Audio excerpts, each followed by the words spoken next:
Omah gedhong ambune bathang merga ana tumbal kang ditagih. Pak Dulmanto sing kasugihane saka dununging Gunung Kawi tansah nyimpen wewadi ing sorot mripate sing peteng. Saben jemuah legi ambune menyan dadi seksi. Wong-wong padha ngerti yen bondo donya kuwi mesti ana regane. Nganti sawijining esuk kabar geger sumebar Pak Dulmanto mati ndadak ing kamare. Nalika jenazahe arep dimandhekke, hawa ing kamar dadi abot lan ambune bangke sing ora lumrah nyebar nggawe weteng munek-munek.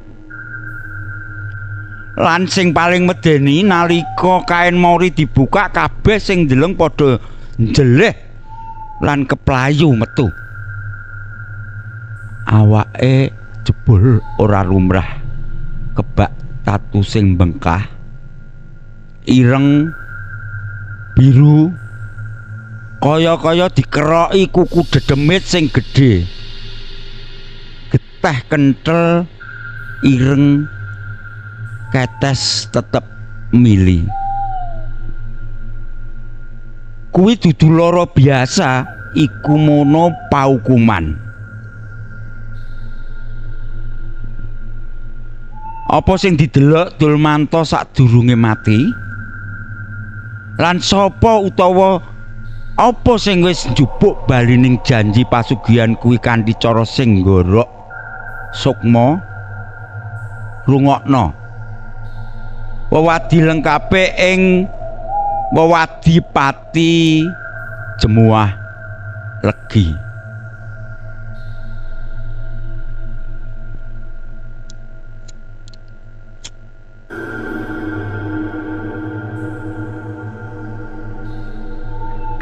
Kanggo pamaos kang kinurmatan kanthi andhaping ngasor, kula nyuwun pangapunten menawi ing salebeting cariyos kanthi irah-irahan wewadi pati ing jemuah legi menika wonten babak ingkang kados ing alaming kasunyatan. Sedaya jeneng tokoh ing salebeting cariyos punika kadosta Pak Dulmanto namung asma rekaan utawi karangan ingkang kagungan sifat fiksi utawi khayalan. Dene panggonan kados nyebut Gunung Kawi utawi tlatah sanesipun nggih punika namung kangge mujudaken latar utawi swasana ing cariyos. Sanes nedahaken kahanan utawi prastawa ingkang sak nyatanipun. Kejabi saking menika menawi wonten pepadan utawi empering cariyos kaliyan prastawa tiang utawi kahanan ing alam nyata punika sedaya namung kleresan lan boten ateges sanes-sanes. Jalaran cariyos punika sejatosipun namung damel karangan ingkang mligi kangge wewean hiburan. Mula wektu iki wis wayahe lumat lelembut malam Jumat. Pamirsa, Pak Dulmanto pancen nate dadi kembang lambe ing saindenging tlatah desa. Dudu amarga tindak tanduke sing apik, nanging amarga kasugihane sing ora lumrah. Omah gedhong magrong-magrong mobil mewah lan sawah amba nganti tekan pucuk ing desa. Wong-wong padha ngira kasugihan kuwi dipikolehi saka Gunung Kawi, panggonan sing misuwur kanggo laku pasugihan.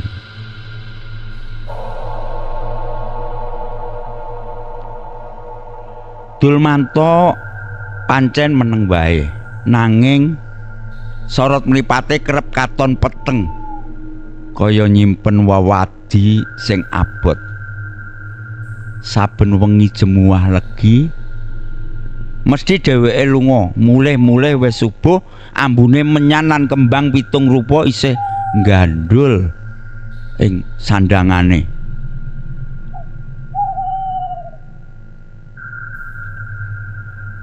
Mbuh saka endi sangkan parane merga tumindake Pak Dulmanto iku mau dheweke kelakon dadi wong paling sugih ing desane. Nganti ing sawijining esuk kabar geger gember sumebar. Dulmanto ditemokake mati ndadak ing kamare.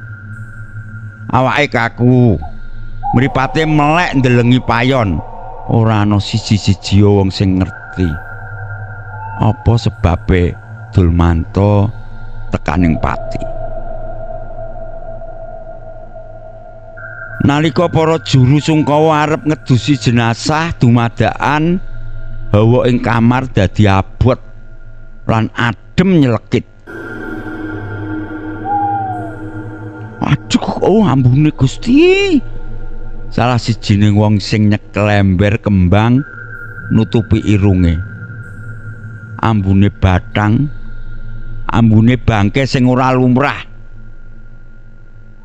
Ambune nyebar nggawe weteng mual lan sirah ngelu. Mula kamar sing maune sepi dadi rame karo wong-wong sing padha ngeses lan mundur alon-alon. Nanging isih ana siji sing paling medeni. Nalika kain mori dibuka, kabeh-kabeh wong, kabeh-kabeh sing taksiyah ndeleng. Saknalika padha njelih barengan lan keplayu metu. Jebul jenazah Pak Dulmanto dudu manungsa lumrah maneh. Sakujur awake kebak tatu sing bengkah. Geteh kenthel kaya lendut ireng mili saka tatu-tatu sing kaya dikerok karo barang landhep iku. Werna kulite ireng biru kaya kewan sing mati kepanggang geni. Tatu-tatu kuwi jejer-jejer ngubengi weteng geger nganti tekan gulu kaya-kaya ana cakaran kuku dedemit sing gedhe tur landhep banget. Siji-sijine wong sing wani nyedhak yaiku Santosa. Kanthi geter-geter nyoba nyedhak. Saeba kagete. Tatu kuwi tatu sing ditandang Dulmanto jero banget. Lan saben tatu kaya-kaya nggondol sisa-sisa bondo sing tau dicekeli, tau diduweni karo Dulmanto. Kuwi dudu lara sing biasa. Iku paukuman. Bisik-bisike salah siji wong tuwa kanthi swara sing serak lan keprungu medeni banget. Ing tengah-tengah pemandian sing medeni kuwi mripate Dulmanto katon melek kaya-kaya isih urip. Dumadakan kedhep alon-alon kaya-kaya nggumun marang nasibe. Suasana dadi meneng, kaku, medeni. Mula kabeh wong ngempet ambekan ora wani obah babar blas. Apa sing didelok ing awake Dulmanto sadurunge mati? Lan sapa utawa apa sing wis njupuk baline janji pesugihan kuwi sing kanthi nggorok sukmane Dulmanto? Iki mula kawite.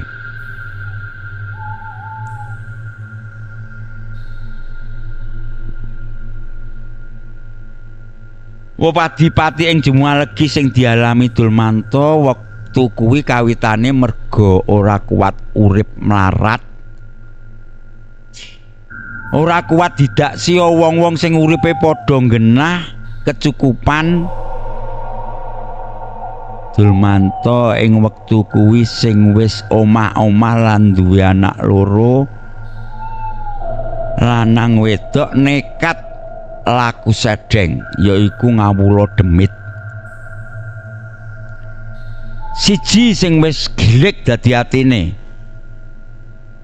kepengin dadi wong sugih sing sarwa kecukupan lan ora dadi nyek-nyekane pawongan sak desa. Mula ing sawijining wengi Jemuah kliwon, senajan petenge dedet lan hawane anyep nyelekit, Dulmanto nekat budal ning pucuking Gunung Kawi. Atine wis mantep kepengin dadi wong sugih brewu. Sing jengene menungso sakjane ya duwe rasa wedi sing ora karuan. Apa meneh dalan mendhuwur nuju Gunung Kawi kuwi sepi, mamring. Mung swara jangkrik lan angin sing nggawa bisikan-bisikan misteri. Tekan papan keramat, Dulmanto sowan marang siji juru kunci sing kulitane kuning semu putih lan sorot mripate medeni kaya ula sawah. Wis mantep atimu, Manto, takone juru kunci karo guyu sinis sing keprungu serak lan kaya ngrogoti sungsung. Dulmanto mung mantuk alon. Kula nyuwun, Mbah. Kula sampun ketekan cara. Kula sampun mboten betah dadi wong mlarat. Sakwise kuwi prosesi pasugihan diwiwiti ing sangisore wit Dewa Ndaru Keramat. Dulmanto didhawuhi tapa brata semedi ing sangisore wit keramat kuwi tanpa mangan lan ngombe suwene 3 dina 3 bengi. Juru kunci paring uba-rampe wujud menyan, kembang pitung rupa lan sesajen ndas wedhus werna ireng.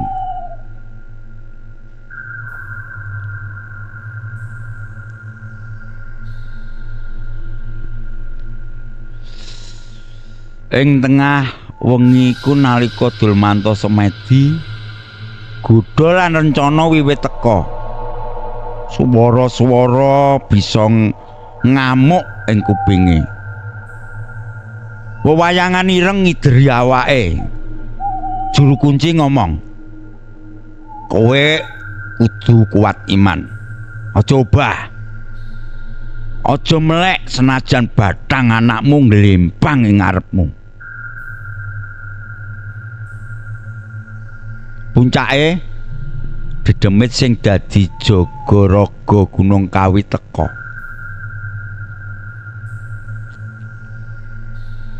Sosok iki ora ketok wujude, nanging suarane nggelo lan abot kaya watu gedhe tiba saka dhuwur pucuking gunung.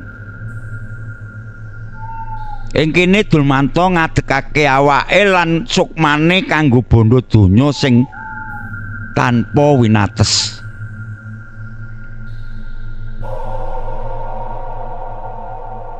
Sawise jab kabul pasugihan kuwi kelakon, sosok gaib mau paring pitutur lan bebaya ngenani pantangan sing kudu dilakoni Dulmanto.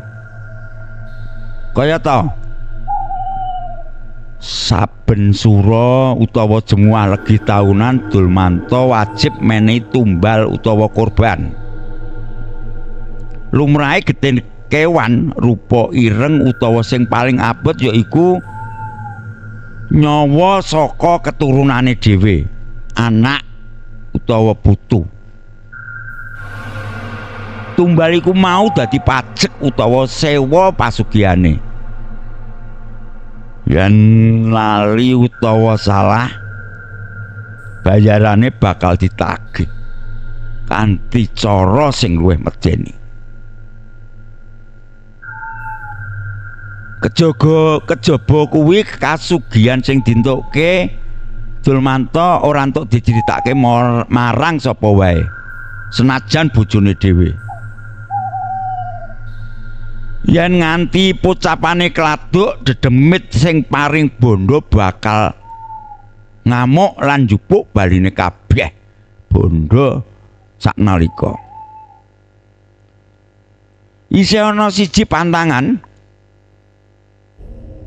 Dulmanto ora entuk serakah utawa nglancangi watesan sing wis dientukake ing perjanjian.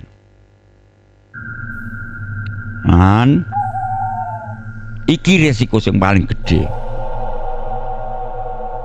Yen Dulmanto gagal netepi janji tumbal tahunan utawa nglanggar salah siji pantangan, nyawane dhewe sing bakal dadi baline. Dheweke bakal mati kanthi cara sing ngrusak raga. Ragane dadi wadah paukuman. Mula uripe yo bakal ora tentrem. Tansah dibelani rasa wedi lan sumelang yen wayahe njupuk tumbal wis teka. Bondo kasil pasugihan sing dintukke kuwi bondo panas sing ora bisa nggawa bejo utawa barokah sejati.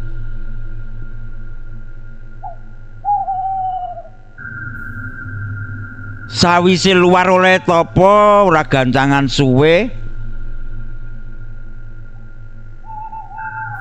kahanane Dulmanto malih dadi njomplang kaya langit lan bumi.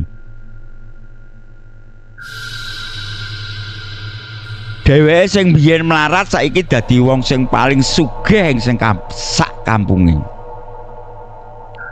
Saben kepengin apa-apa mesti keturutan.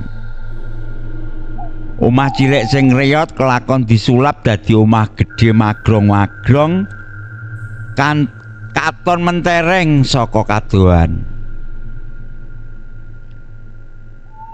Saurunge ning Gunung Kawi, Dulmanto mung numpak pit ontel.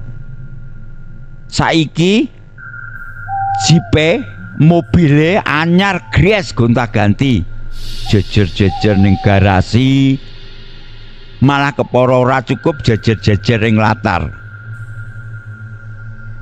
Sawahe sing biyen mung sak ipil saiki wis sombong ngilak-ngilak, nanti dadi panyawangan apik ing pinggir desane. Uripe Dulmanto wis ora ana kekurangan babar pisan. Kabeh kebutuhan lan kekarepane bisa kecukupan mung kanthi nduding driji. Aku kepengin mobil, ora gancangan dina wis mesti keturutan.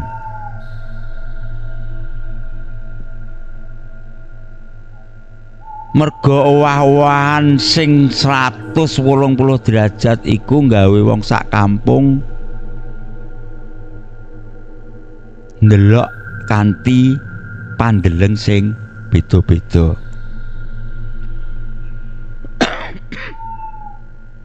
Ana sing gumun, ana sing gagas, lan ana uga sing gragap mikir babakan balen saka pasugihan sing wis diupayake dening Dulmanto.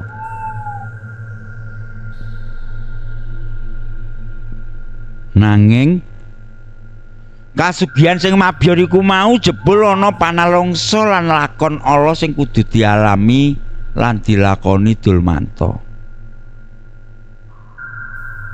Akeh wong-wong sak desane ora ana sing ngerti. Kamangka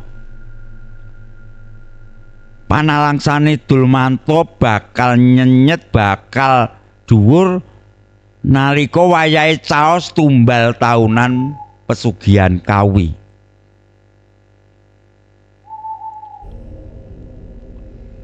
Kaya ing wengi kuwi petenge ora kaya lumrah dina-dina biasane. Langit ireng kothong, ora ana lintang siji-sijia sing wani njedul.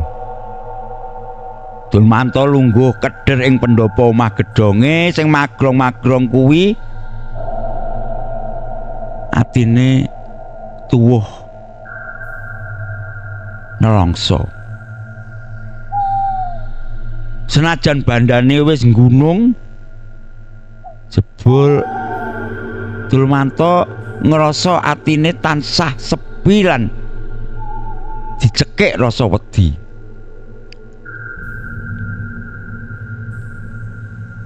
Wis cukup sesasi saka wengi angker nalika janji taunan yaiku tumbal sing kudu ditetepi.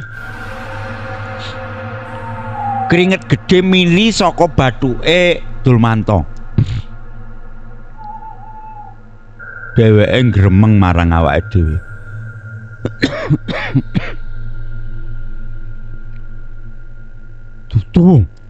Dudu mung wedhus kendhit.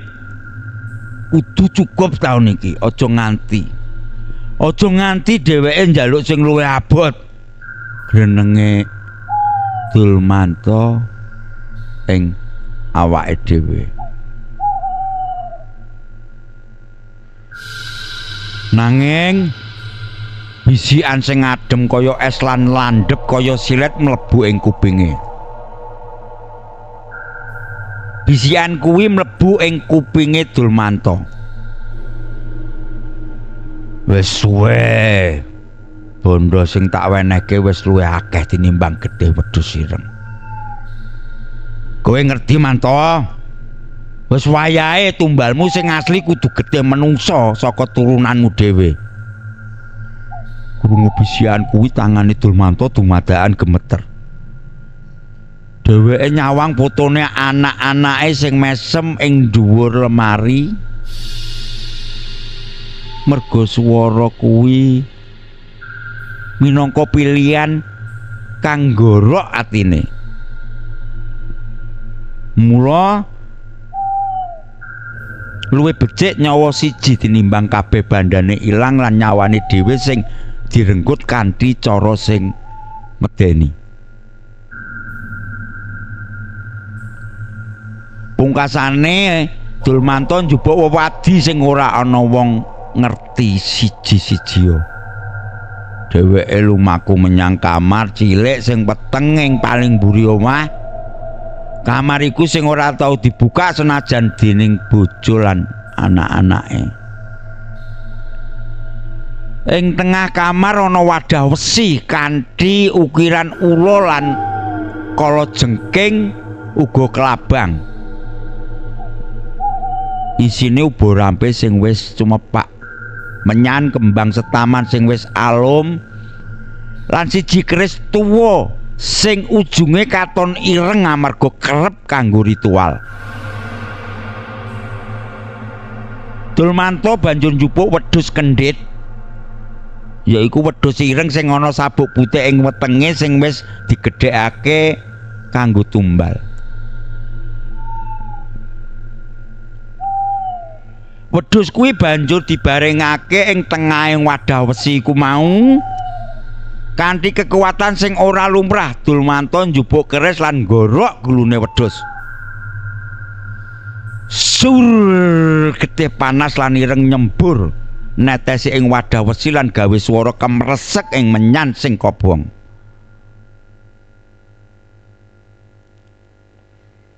Mripate katon kosong tanpa roh.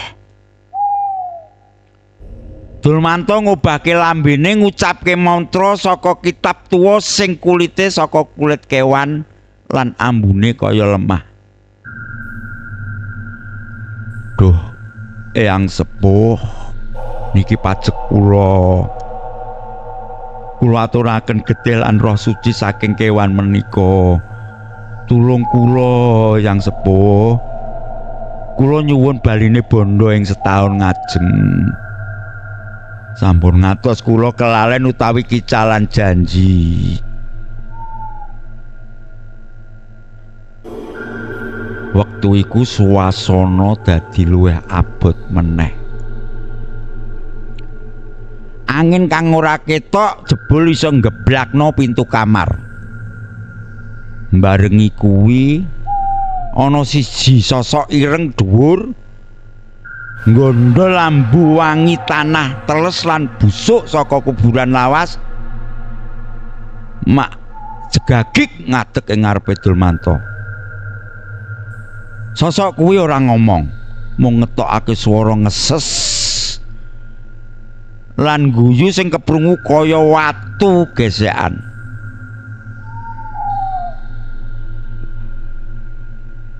Sabanjure sosok kuwi ndemek bathuke Dulmanto nganggo driji ireng sing landhep. Sentuhan kuwi gawe Dulmanto lemes. Sadar yen umure lan nyawane wis dikurangi maneh dadi bayarane kanggo tumbal wedhus sing gethihe isih anget.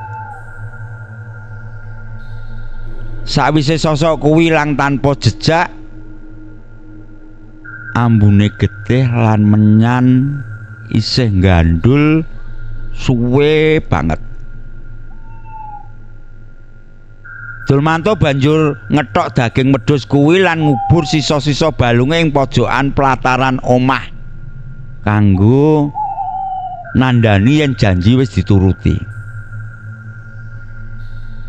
Dulmanto banjur bali menyang kamar kaya wong mati sing urip meneh.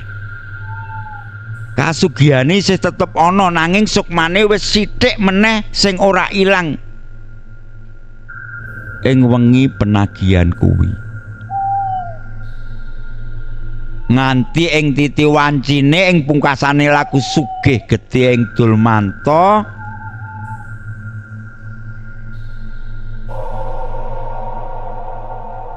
Dulmanto pancen wis katon mentereng pirang-pirang taun. Omah gedhonge wis dadi penyawang saben dina ing desa. Bondo donya wis gumelarake nanging ana siji kang dadi momoke atine.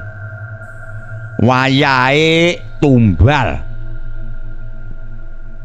Saben taun nalika wanci sing wis disepakati teka, Dulmanto kudu menehi tumbal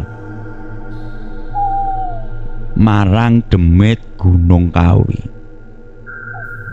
Kawitane nyawa wedhus werna ireng, sawise kuwi nyawa menungsa. Biasane dheweke goleki wong kere utawa dudu anak sing ora ana sing nggatekake lan disetel ngalami kacilakan.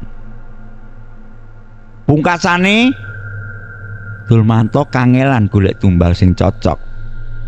Kabeh ngalami pepalang, kamangka janjine karo demit wis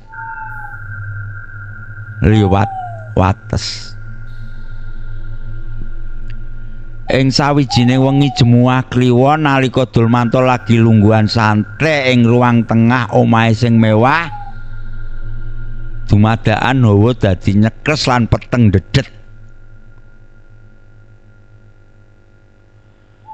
Ana swara gembluduk ing jero kupinge kaya-kaya watu gedhe ambrol saka langit. Dulmanto, janjimu wis kliwat. Nyawamu sing kudu dadi gentine. Swara iku mau keprungu gedhe ngretak medeni teka saka pojok omahe sing peteng. Dulmanto gaging gremet ndelik ing ngisore meja kamar. Awake gemeteran kaya godhong katempuh angin gedhe. Dheweke kelingan janji nalika laku ritual ing kawi. Yen gagal menehi tumbal nyawane dheweke sing bakal dijupuk. Barengi swara gluduk tumadakan saka lemah omah gedhonge muncul wujud ireng dhuwur gedhe. Mripate abang ngurup kaya geni sing mengangah. Demit kawi iku mesem semu ngece. Ambune amis lan penguk. Demit iku nyedak alon-alon. Dulmanto njeleh nanging ora ana swara sing metu. Demit iku mau nyekel gulune Dulmanto nganggo tangane sing bakal lan atos kaya watu. Dulmanto krasa menawa daya sugih lan kekebalan sing tansah ngreksa awake wis ilang babar pisan. Dheweke banjur glanggepan ora iso ambekan merga ana sing nekek gulune.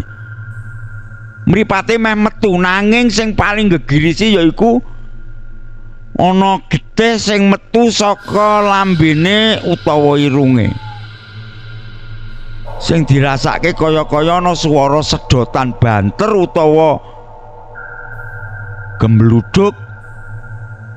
Kaya-kaya krasa nyawane disedot saka jero ragane. Awake langsung kempes lan ringkih.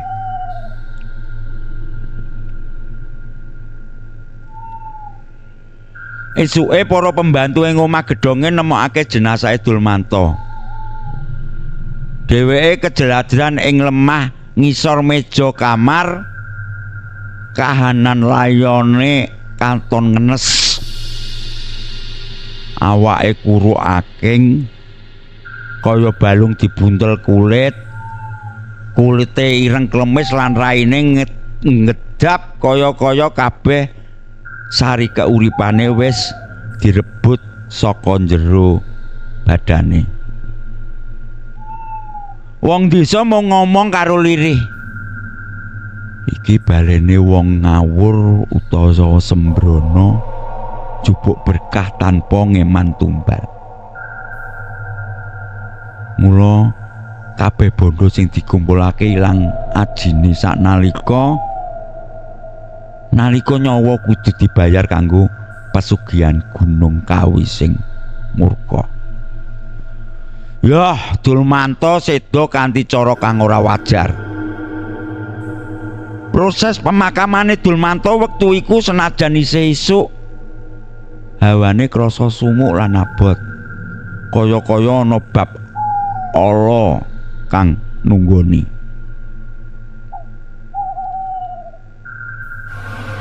Kabeh tangga teparone Dulmanto padha kumpul layat. Nanging raine kabeh katon peteng lan wedi. Ora ana tangisan kaya lumrahe wong kelangan. Kabeh padha bisik-bisik wedi nyebut jenenge Dulmanto kanthi banter. Nalika arep diresiki lan diulapi ana prastawa kang gawe geger.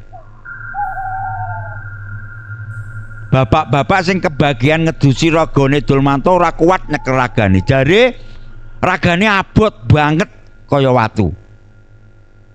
Senajan wis diresiki nanging ambune banger lan amis kaya bangke. Tetep ora ilang. Kain kafan sing dienggo susah banget diubetake. Kaya-kaya ragane Dulmanto kaku lan nolak kanggo dikafani. Senajan nemoni kahanan sing angel, pungkasane jenazah Dulmanto kelakon diusung ning pesarean utawa kuburan. Iki dadi puncak kedadian sing medeni. Nalika kranda diangkat rasane kaya ngangkat watu gedhe. saben langkah Kranda katon obah lan ngebres kaya-kaya Dulmanta joget ing jerone Kranda.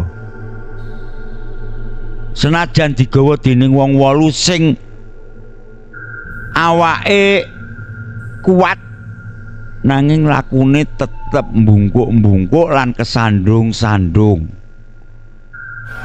Sak jerone Kranda keprungu ana swara grenengan kang ora cetha. Kaya aungan kewan utawa swara tangisan kang ditahan. Merangguli kahanan kuwi wong-wong sing krungu langsung mlayu bubar. Wedi marang anane balung tuwa sing njaluk balen.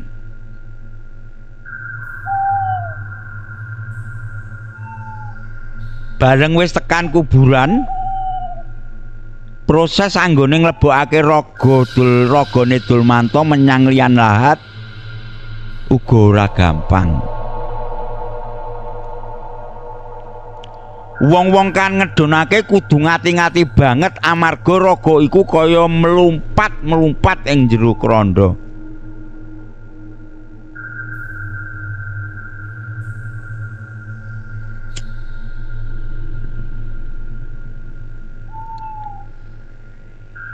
Sakwise didokokake Pak Mudin banjur nutum liang lahat. Nanging meneh-meneh ana kedadian sing gegirisi. Nalika lemah kang diuruke susah banget nancep lan ambles meneh ing jero kaya-kaya liang lahat sing calon kuburane Dulmanta ora ana dasare. Nanging kanthi donga-dongane Pak Mudin pungkasane jenazah Dulmanta kasil di makamke. Sakwise kabeh rampung, kabeh wong cepet-cepet ninggalake kuburan tanpa noleh maneh. Kahanan dadi sepi banget.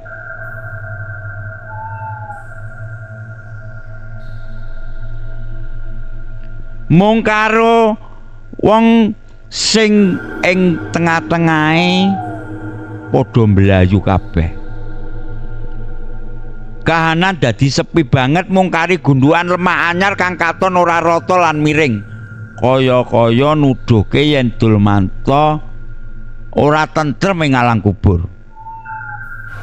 Wong-wong percaya lelakon iku dadi bukti yen bondo saka pepujan setan ora bakal nggawa kamulyan, malah ngganti pati kaya dialami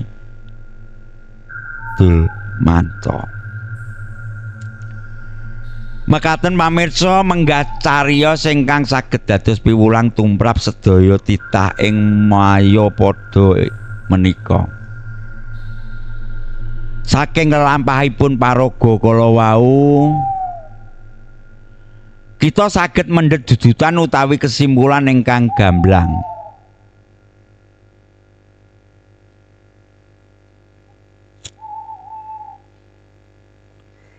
Kasugihan menika pancen bab ingkang dipun idam-idamaken saben tiyang. Nanging menawi anggenipun pados ngantos nalisir saking paugeranipun Gusti ingkang murbeng dumati, yaiku kanthi cara sekuton karo bab-bab sing ora apik, kanthi cara sekuton karo demit setan. Mula kasugihan punika namung kados gebiaring kilat ing mangsa ketiga. Sepindhah malih kasugihan ingkang boten langgeng, bondo donya ingkang dipun padosi kanthi dasar panyuwunan utawi sekuton ingkang ala kajamin boten badhe langgeng. Senajan katingal ageng ing wiwitan, sedaya wau ing pungkasane bakal sirna tanpa ilas. Pungkasane sanes namung bandhanipun ingkang telas nanging tumindak Allah punika badhe nyedot nyawa utawi narik energi keselamatan lan katentreman gesang. Tegesipun paraga wau gesang ing sajroning kasangsaran lan patinipun boten saged nampi ketentreman ing alam akhirat. Mugi-mugi cariyos lan piwulang menika saged dados penget bilih langkung sae pados rejeki kanthi cara ingkang sae, jujur lan tansah eling kaliyan Pangeran ingkang Maha Kuwaos. Tansah eling kaliyan Gusti ingkang murbeng dumadi supados kasugihan ingkang dipun tampi saged berkah langgeng lan beta katentreman ing donya dumugi akhirat. Mila ampun kesupen Bapak Ibu sedulur yen ana bondo ingkang langgeng lan mulya yaiku iman lan amal soleh.